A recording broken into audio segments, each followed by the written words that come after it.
Hello guys, welcome back to the channel. Let's talk about 5 ways that this car, which is already a lovely vehicle, as you all can tell, it's a very fun vehicle to drive, but obviously there's no such thing as a perfect car. And having owned this car for just about 6 months, and over a little bit over 8,000 miles driven so far, let's talk about the 5 areas for improvements. I mean, some people can say things I don't like about the car. I mean, that's all clickbait, right? But the reality is, for me, it's more or less 5 areas on how BMW can improve upon this vehicle, and turn what is already a great car into a near perfect car. Number 1 area for improvement, number 1 will be shift paddles. I mean, and of course y'all are saying, what, shift paddles? I mean, this car does not have any transmission, so what's the purpose for the shift paddles? Well, the purpose for the shift paddles would be to change the drive mode. Okay, to change the drive mode, and also to change the regen level. So let's take it one at a time. The drive mode is currently low, located down at the bottom where the pedal, the gear shifter is, right? And that's all the way at the bottom here. And you guys can already see, for me to change the drive mode, I have to take my eyes off this road, look down, because there's a whole lot going on down here. In as much as we want more buttons and whatnot, and we're like, we're old school, there's still a lot. I still need to look down and make sure that I place my finger on the right button, and just that split second of taking my eyes off of these roads every once in a while, it just doesn't feel safe, right? I mean, there's cars going on, there's children that might want to dash in front of the car while you're driving. I mean, anything can happen. And so now if I had paddles here, right, I could just while I'm driving and while my head is concentrated on the road, I could just shift the paddle. I could click the paddle and then change it from econ mode to normal mode to comfort mode to sport mode. So there's 3 modes: econ, comfort, and sports. All right, and even sports boost. So I could change it effortlessly without having to take my eyes off the road. And then the other advantage of having a paddle would be, as I said, paddles.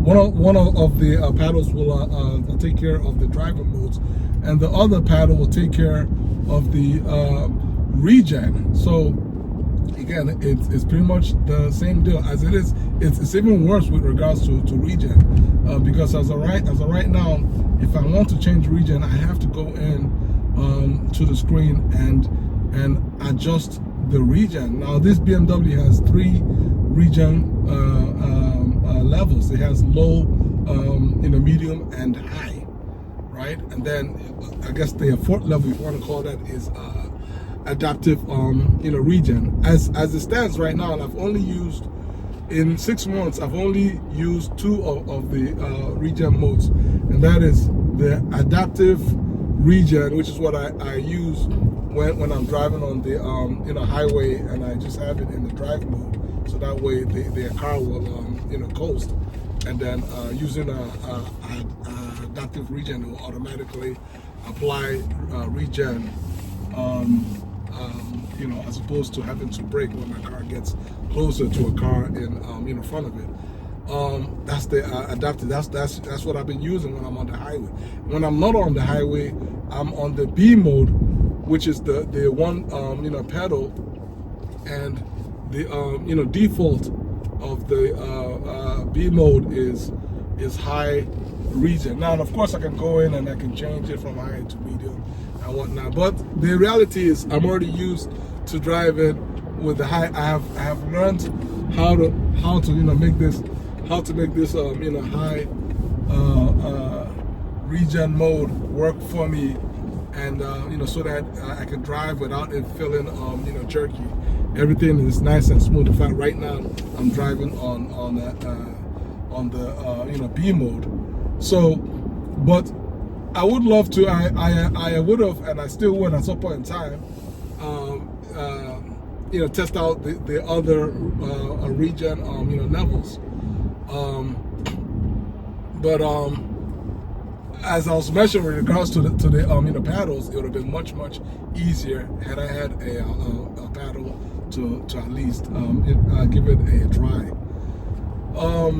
The other area for improvement is the sound system, right? So this car, I paid extra for the upgraded Harman you know, Kardon sound system. It sounds great.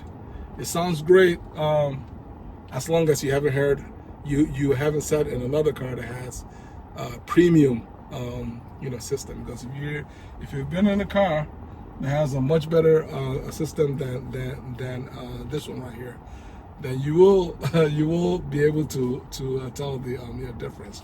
Now, having said that, there's nothing wrong with this system. It's you know, good enough. But as a you know, customer that spec'd his own car, I would have preferred to have had an option to spec a higher grade of you know, sound you know, system. And you know, even if it meant me having to maybe give up the you know, laser lights and pay an extra $1,000 or more. I mean, that's what I might have. That's the route that I might have actually gone. I'm not saying that that's what I for sure would have done, but you know, let's just say that it wouldn't have been an easy you know, the decision, because when you're driving, you spend a lot of time in the car, and you know, if you're like me and you enjoy your you know, your you know, music, yeah, you would like to make sure that you have the best playing while you are, you know, driving. So that's number two. Then number three is you know, a bit of me trying to you know, split hairs here. It's just that I would like you know, having paid $300. I mean, I guess it really wasn't that much, but I mean, I paid $300 as an option for you know, carbon you know, fiber on the inside. If I mean, I haven't seen extra you know, carbon in you know, like the M4 and you know, the other ice cars that you know, BMW offers. Like, for instance, on the you know, steering wheel there, I can notice that those cars, you know, you can option your car and have carbon fiber on your you know, steering wheel, and just I mean, a few other little bits of areas. Now, it's not a deal breaker, but hey, it would have been nice to have. Number four is sports seats, right? Sports seats. Now, sports seats is you know, or you know, quote unquote, the M seats. I believe that's what it's called, the M seats. I mean, and I'm not talking about the carbon fiber you know, bucket seats. I'm just talking about the M seats that you know, normally comes with the M car. And if you look at the this exact same car for those who spec their car in you know, Europe. So in other words, the European-based customers, they get to spec their car with the M seat, with the sports seats. Here and I believe even in Canada, just literally across the border in Canada, they also get to spec this car with M seats, but we don't get that option. Now, had we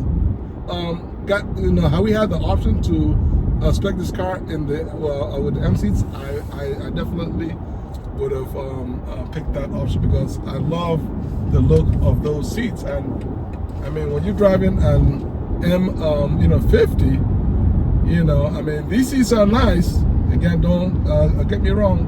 I love these seats. Yeah, right. The seats are nice. They're comfortable. I've driven this car on some fairly long road trips, and I haven't had any complaints. But again, it just would have been nice to have had that option, because if I had the option to get the M seats in this car, I definitely for sure would have actually optioned this car with the M seats. And then last but not least is the wireless phone charger. Guys, I mean, I have to say it's useless. For me, it's useless, because all it does is it just bakes my phone. It just makes it hot, warm. I mean, you can barely put your phone in your pocket after you have charged it on the wireless charger, and it doesn't even charge it that quickly. So as it turns out, I have a charger inside here, wire. I just that's what I use to charge my phone while I drive. So guys, I hope this video, I tried my best not to make it too long. I hope that this video is useful for you guys. All right, take care. God bless y'all, and be safe out there. Peace out.